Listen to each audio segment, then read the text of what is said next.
Hey everybody, welcome back to the garage. If this is your first time visiting my channel, please go ahead, click on subscribe, and also click on that bell to receive all the updates and activities on my channel.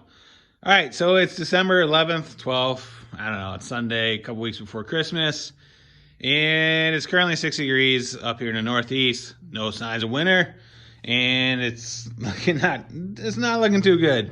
Next couple weeks between now and Christmas, it's going to be in the 40s and 50s, and it's really kind of shitty. So winter in the Northeast is definitely off to a slow start. So we're in the process of taking advantage of that time, doing some pre-season maintenance on the Axys, and we're going through it. So I've gone ahead and removed the shocks, front and rear, and those are off of my local guy in town. He's rebuilding those, so we'll have those back in about a week. So they're about 2 or 3 years since they were serviced last, so they definitely need to be done. Also doing some really just some maintenance on the clutches.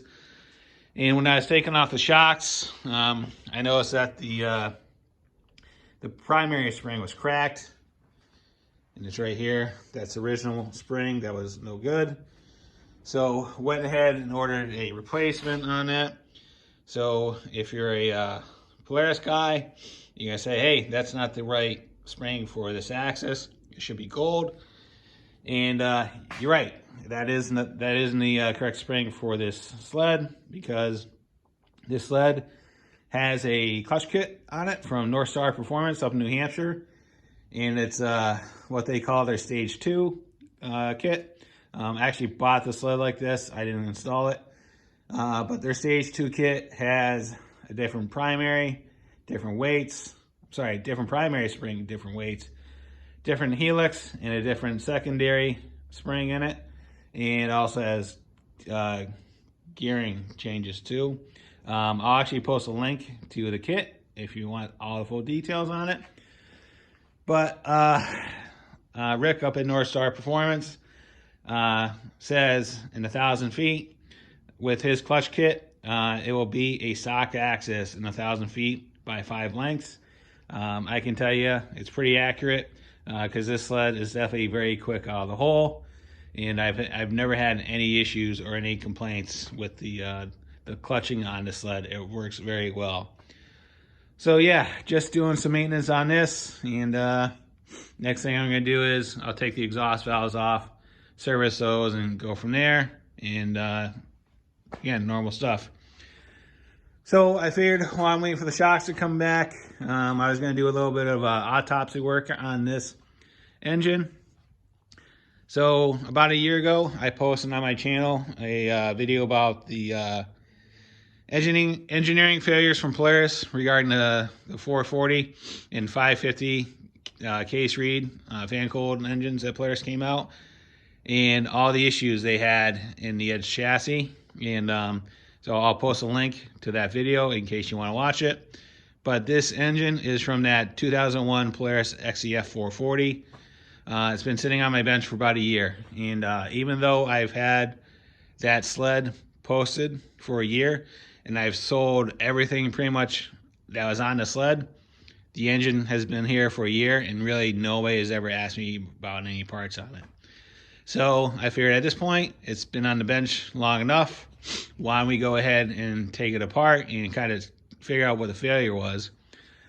So just to remind everybody, when this engine came in, we had low compression on the magneto side. It was around 80 pounds. And on the PTO side, it was around 120. It was a non-runner, so that's why it was parted out. So I've already started the process of pulling this thing apart, because mainly I wanted to look at the cylinders and see if they were salvageable. And the cylinders actually look pretty good. So even though the magneto side lost compression, it didn't score the cylinder at all. The cylinders actually look very good, both sides. So I actually have these listed for sale on Marketplace. So if you are one of those people that has this sled and you're looking for cylinders, I have them, because Polaris no longer makes these parts. I know there's a guy that has come up with some type of changes on to get these things run right. Supposedly he's found the magic formula on it, because whatever he's done, he's been running that configuration for a couple years with no issues. So I know there are people out there that kind of have figured out how to get these things to work. So if you're one of those guys, you need cylinders, let me know. These two are for sale and they are ready to run. But as far as the rest of it, kind of show you what we're looking at so far. So this is the head, and again, that's the magneto side, that's the PTO side. So we look at the PTO side, or the magneto side. You can see definitely had signs of a meltdown. You can see whatever melted off the piston came in contact with the head during the burn down cycle, and the PTO side actually looks pretty clean. And in comparison, if we actually look at the piston, you can see where it melted off the leading edge by the exhaust side, and that's pretty typical. And even if we look at the top of the piston, it's very dry, which basically indicates it ran very lean up to the point where it melted down. But again, if you look at the piston, there is no scoring on the piston up against the cylinder wall. It leaned out on that leading edge of the top of the piston and then lost compression. So then, in comparison, if we look at the PTO side, it looks pretty good. It looks oily, it looks moist on the top. So this side actually looked pretty good. But what's weird about this whole thing? Well, it's not really that weird, because I've actually been thinking about it quite a bit. If you look at the PTO side looks very good as far as the case halves and the crank. Crank is very clean on that side. But then if you look at the PTO side, you'll see evidence of weeds and grass and crap and shit and everything else. It's just everywhere, right? And that's where the little reed valves sit. That's what those things are right there.